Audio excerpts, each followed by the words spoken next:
Don Barnett, my friend, one of my all-time best buddies here on LinkedIn. What made you smile today, Don? Oh man, the fact that I get to be on here with you, Cory. Nice. Of course. Yeah, I was looking forward to this. Always looking forward to talking with you.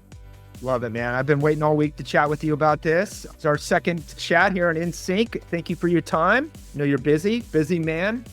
One of the movers and shakers in hotel sales. Thank you, man. Appreciate it.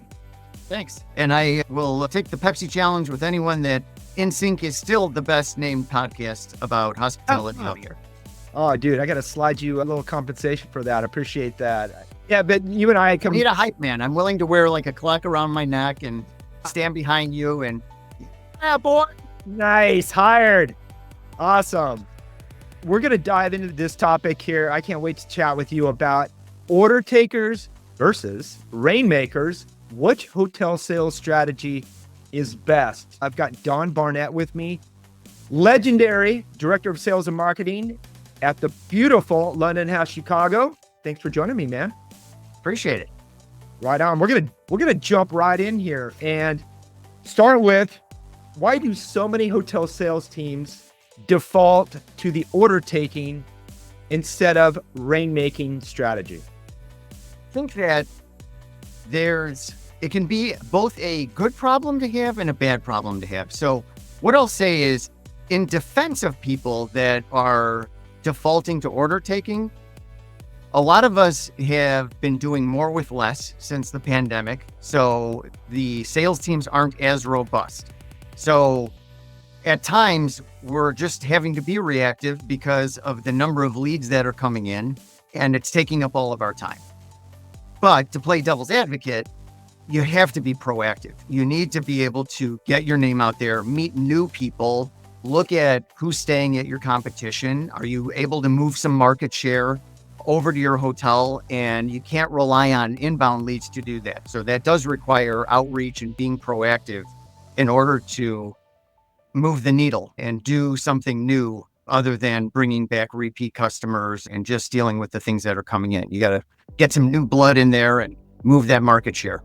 Really good point. And I think learning a lot from you and others that our partners at Lure Agency, I'm surprised to learn a lot of, when you say leads, because as we talked about before, I don't know of any other industry that has third-party attribution where the leads come primarily from other sources. And that's where we were talking about reactionary. And as I've learned from you, your pipeline might be full of a ton of leads, but the conversion rate is really low. I mean, I know yours is on average very high comparative.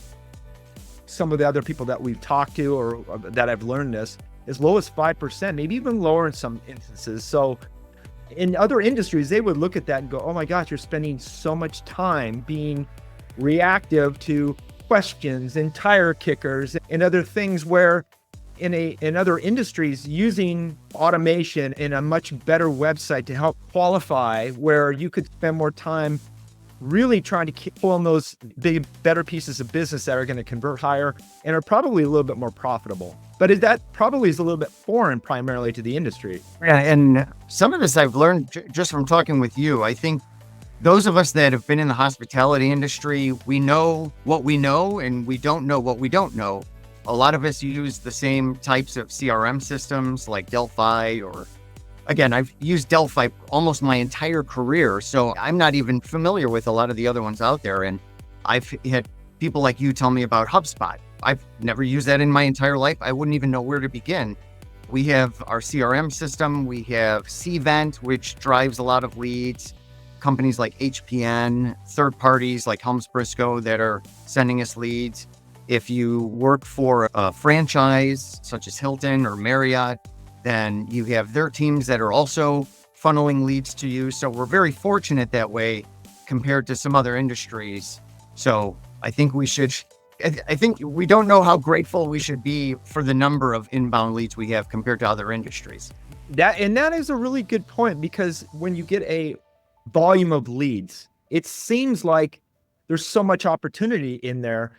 But when you boil it all down and you see the opportunities that are coming your way, like I talked about before, it's not really necessarily qualified. It's just based on You're in Chicago, it may not even be in the immediate area. Like it could be 100 miles away, or they weren't looking for an urban venue altogether anyways. But it just seems to me, I've learned this just recently, is that the pandemic, you're able to send out a lot more, I guess the variations of the RFP, you can send out a lot more now and widen your net, so to speak. So I think a lot of hotels are getting sprayed with what could be opportunities. But like I learned from you before, to turn a thoughtful RFP around, it's no easy process. We got numbers and those other things that you've got to factor in. Learning from you and how busy you guys are on property, how difficult it might seem, it has always been this way.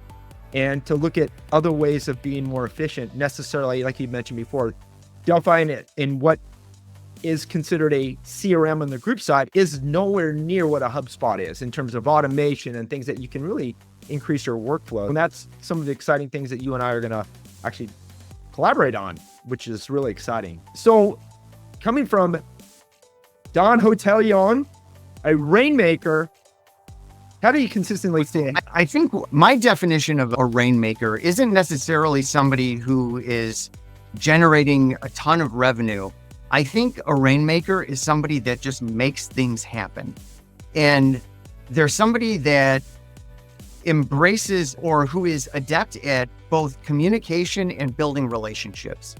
And that also entails not just generating revenue, but being a resource for people, being a trusted advisor where people think of you first when they need help with something. And it might not necessarily benefit you.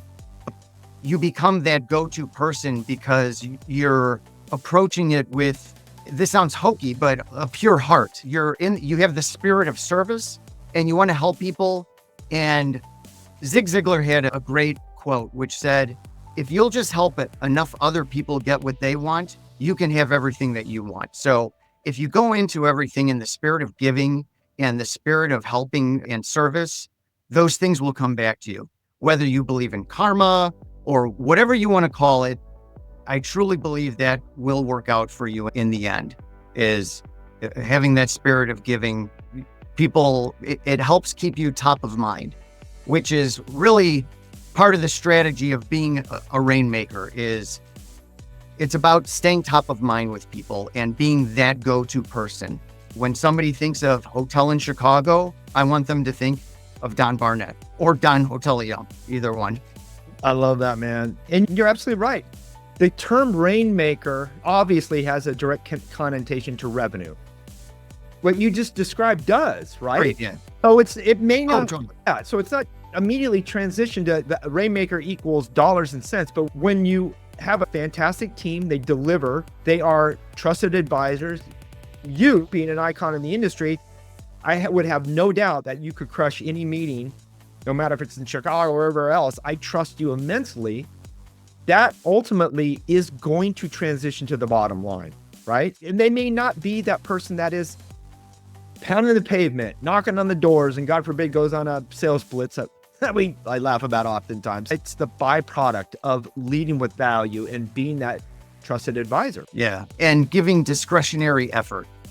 Going above and beyond, not because you have to, but because you want to. Absolutely. Yeah, because authenticity, especially in today's age, it shines through. It's hard to be, I'd say fakery in this age of AI, but I think in terms of humanity, I think especially now, word of mouth, community, like we've talked about the strength of that. How much, in terms of business, how much easier or more pleasant it is when you get referrals and people say, I was referred to by somebody else at an amazing event there. Who wouldn't want more word of mouth business? That's the easiest. Yeah, you make your life much easier when you're proactively going out there and meeting people, meeting new people, building up relationships, helping people. Like I said, staying top of mind and being known as that go-to person. Life becomes so much easier for you. Then I'm going to throw you a little bit of you're a baseball fan, because I know you're a Cubbies fan. A little bit of, yeah, they're doing really right now. All right, check this out. So if you just, and I'm going back to our article last month, underscored the importance of the LondonHouse team, which you're a part of that baseball team. But the RFP process really discounts that.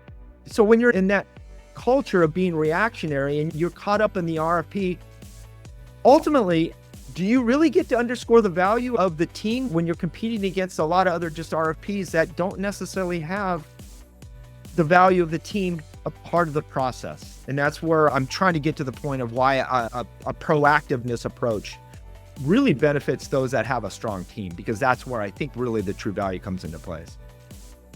When you're proactive and you're working on building those relationships and letting people into our weird little worlds and getting to know something about you and you getting to know something about them, you're no longer faceless RFP, because people will blast those out to 20 hotels and they're going to get 20 responses and they're looking at numbers and things.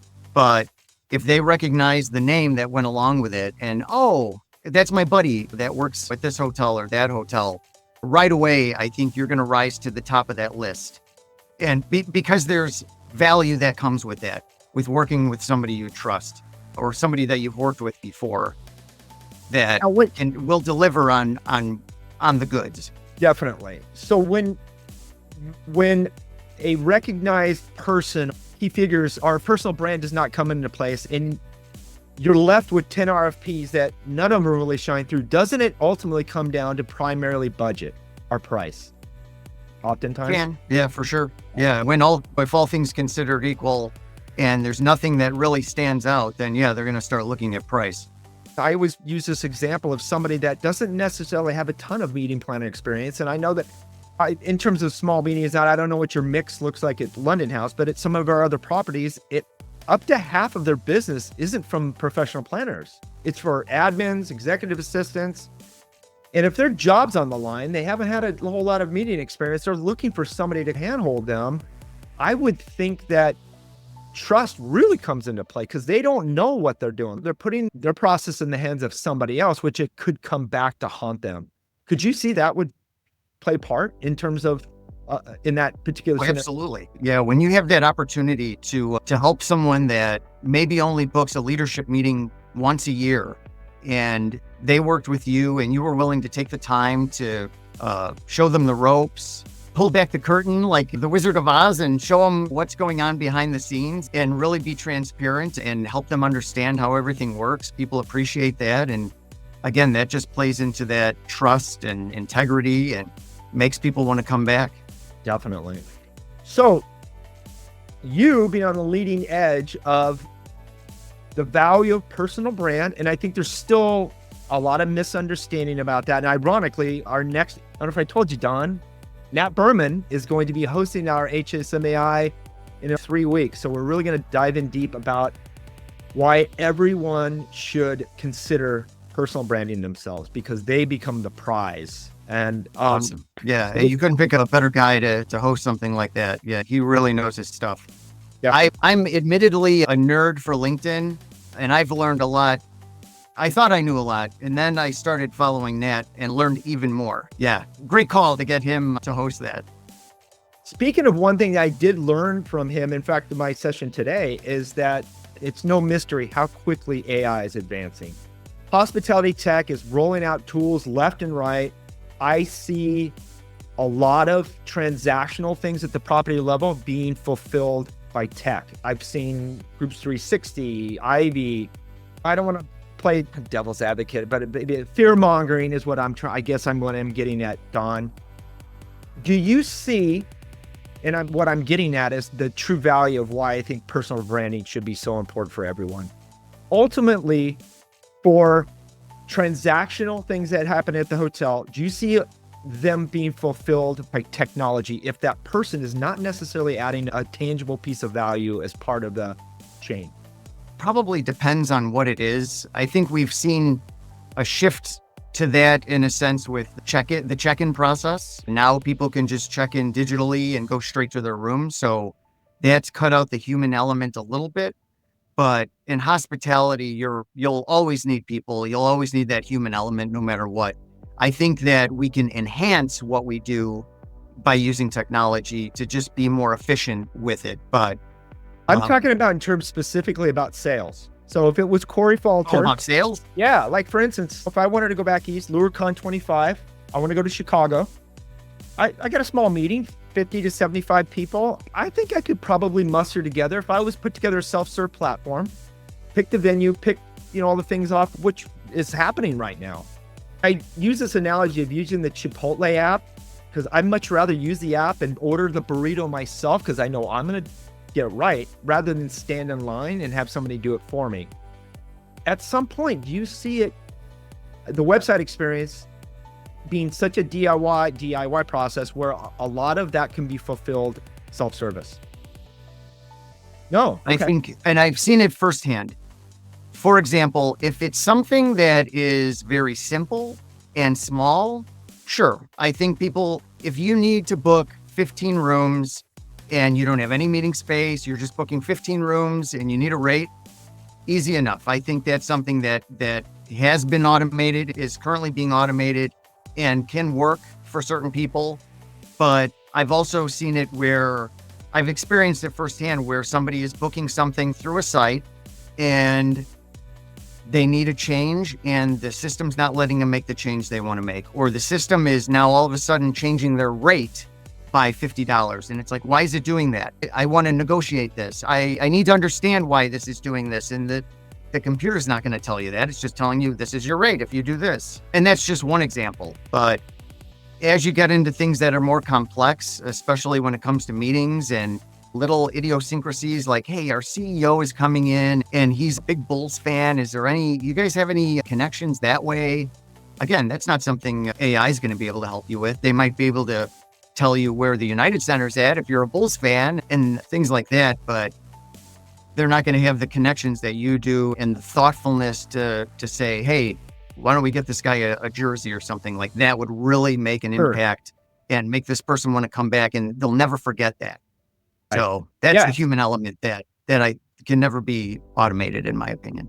Yeah, and that's adding that additional value there. But if there wasn't something like that as part of the equation and it was just a transaction and that was it, that's where I think a lot of companies right now are trying to solve that right now. There's a lot because I'm hearing a lot of people trying to solve a lot of not responding and that whole element. That's good to know, because one of the fields that I talked about, Mauricio, yesterday was one of the few industries that might not totally be disrupted by AI.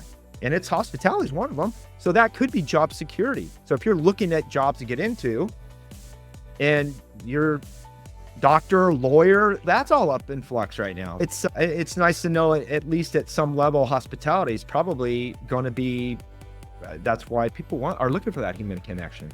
Yeah. It is an industry where you can go to get that human connection. And then if it's a career you're interested in, there's just so many different avenues you can go with it too, between front office and housekeeping and engineering and accounting and sales and marketing. We cover so many different areas and there's so many different paths to growth that it is a great career. Definitely. So as a hotel sales leader, what are some of the suggestions that you would have for somebody that is looking to get more into a proactive strategy that has worked for you, obviously, and that's what you've got the receipts to show it? Oh, yeah. Something that I've always done, either personally or professionally, when I'm trying to figure something out, and that I would recommend to people, is deconstruct everything you're doing. Pull it out piece by piece, deconstruct everything until you've got that unsolved puzzle. And then just take those pieces and start putting it back together as a team and start to form a new picture based on where things are now. You don't want to keep playing with that same picture. Break it all apart and now start incorporating those new puzzle pieces like AI. LinkedIn's been around forever, but if your hotel hasn't embraced having people as brand ambassadors or letting people do personal branding, there's another new piece to the puzzle that can make that overall picture that much better for you. So my suggestion is break it all down, and as a team, start to put it all back together and look at things like efficiency and time management and where can we use something like AI, which is a new piece of the puzzle. For example, we get a lot of donation requests at the hotel. So many that we can't possibly hand out all of these room nights to people. It's just not possible. So we have to stick to certain charitable organizations that align with what our core values are. But I found myself writing a lot of turn down emails. Then I decided, you know what? I put in AI, who I was, what our hotel did, and I asked it to write a friendly decline to these emails that we were getting. And it pumped out the most beautiful response that was cordial, that spoke to, we appreciate what you're doing, but we can only do so much and we're sticking with what we do. And now that's become the template for how I respond to many of these donation requests that we can't respond to. And maybe it saved 10 minutes, 15 minutes, but that adds up. 15 minutes a day times a month, and I've saved myself a couple hours. So it's things like that. Take a look at deconstructing the tech you're using and being open-minded to what is out there and proactively going out and looking for things. There's a newer company called Affixify that we both know, Jasmine Saliga. Affixify is a company that puts tech companies and hotel companies together so they can find the technology they need based on their needs. So shout out to her and Affixify. But there's so many new puzzle pieces out there to take a look at. Another one is Amaze Insights, Nick Horgan, and what they're doing in providing data to hotels. And then, of course, what you and Susan are doing at Lure with things with leads and how to turn your website into a lead machine and working with people that are not necessarily professional meeting planners. And that's something you and I are collaborating on with LondonHouse. It's always looking for new puzzle pieces to the big picture. And then ultimately empowering your team too. Trusting and empowering your team to make decisions and make things happen. So that's my best advice. Well, hey, I appreciate the plug. And that wasn't even planned, man. You hit all the bases here. Jasmine, Nick. So I appreciate, I'm very thankful for that. And our partnership and friendship, most importantly. And to that point, all of Affixify and Jasmine and Nick and Amaze and you and Lure, these are all relationships that came from personal branding efforts by everybody involved. We're all on LinkedIn. We all met a while ago and we didn't even start working with each other right away. We became friends first. And over time, becoming friends and seeing how this person operates, it's like, of course I would trust our business with this person. And I also would be happy to refer. You become somebody I'd be happy to vouch for on top of it. So that just goes to show the importance of relationships. You know, man, you nailed it big time. And I could not agree with you more, especially going into a really weird time right now where you're not exactly sure who to trust. I don't know if the traditional advertising is in the tank. They're turning to friends and family for recommendations because there's so much out there. There's misinformation, disinformation. You don't know who's telling the truth anymore.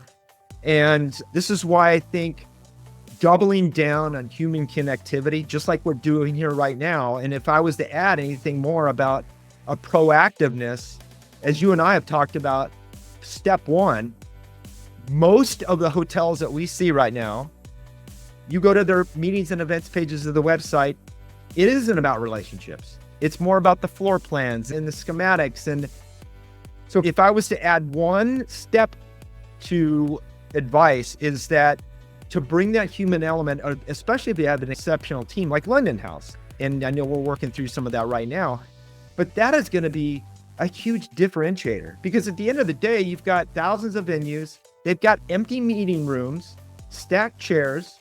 They all have AV.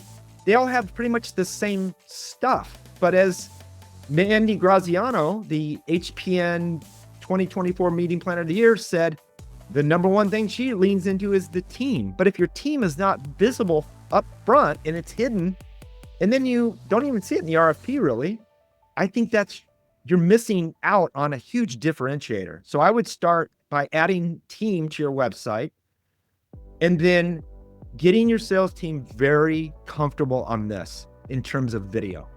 Follow-ups, having touch points in your RFP, just that one additional element of, even if you're sending your RFP out, follow up with be able to send a link in it. There's some things that you can really bring that human element into what was normally transactional down to low price.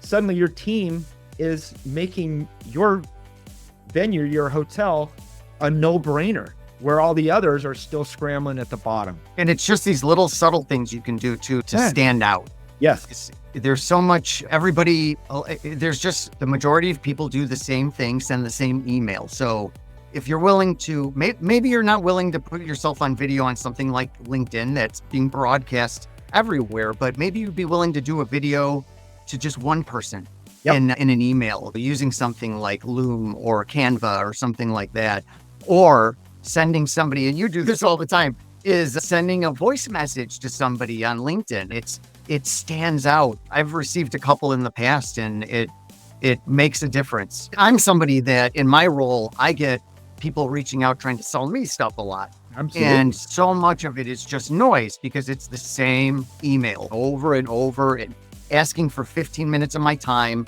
If I were to give everybody who asked for 15 minutes of my time, I'd spend 20 to 30 hours on these phone calls a week. That's how much of my time would be wasted. I have to ignore most of them, but every once in a while, somebody breaks through the clutter and they do something original, send a voice note or send a video. And it shows that you gave extra effort. Yes. Which, that's the thing. When you receive these emails, they sound like template. It's all they did was change the name. And it's not personalized whatsoever. And I know this went out to 100 different people. But if you're able to write a more personalized message or send a voice message, or the ultimate would be a video to somebody, I think people appreciate the effort that went into it, and they get to put a face with the voice and the name and everything, anything to stand out and make you stay top of mind. Top of mind, absolutely. If you know you're competing against other properties and your other proposal, just you're taking 5 minutes to create a video that no one else is doing. It's a psychological effect, Don. Shady people aren't typically going to do. I would not be putting myself out front and center if I had something to hide. So I think there's a psychological aspect out there. Wow, this person's really trying to help. They're not trying to be salesy. They're really trying to be that trusted voice, trusted advisor. And I think that goes a long way, especially now. We've got our walls up, and I'm so critical of getting messages and commercialization and being sold to all the time. And ironically, my interview on Friday with Celeste is confessions from a GM, all the sales pitches he gets, and he's going to share it. She's going to share some of that with us. So it's what you're getting at right now. So this is going to be fun. Yeah. Hey, man, I could talk with you normally all day. We got to save something for round 3. So I appreciate your time here. Thank you. Awesome. Yeah. Always great connecting with you. I appreciate it. All right, brother. Before we break, can you tell us just a little bit about what you're up to recently and where people can find you? I'm 7.5 years now at LondonHouse, Chicago, Director of Sales and Marketing. Best job I've ever had. We have a great team. I have a great boss. We have a great culture, and we just so happen to have a great product in a great location. That's where you can find me. You can also find me on LinkedIn all the time. I'm somebody who I'm all chips in on LinkedIn, and I'm a strong believer in your personal brand and your reputation at scale. And it provides tons of opportunity by putting yourself out there. So if you want to reach me, you can find me at LondonHouse or on LinkedIn. Beautiful. Thank you, man. Appreciate it. Great conversation as always. And we'll chat soon. Awesome. Thank you. All right, brother. Take care.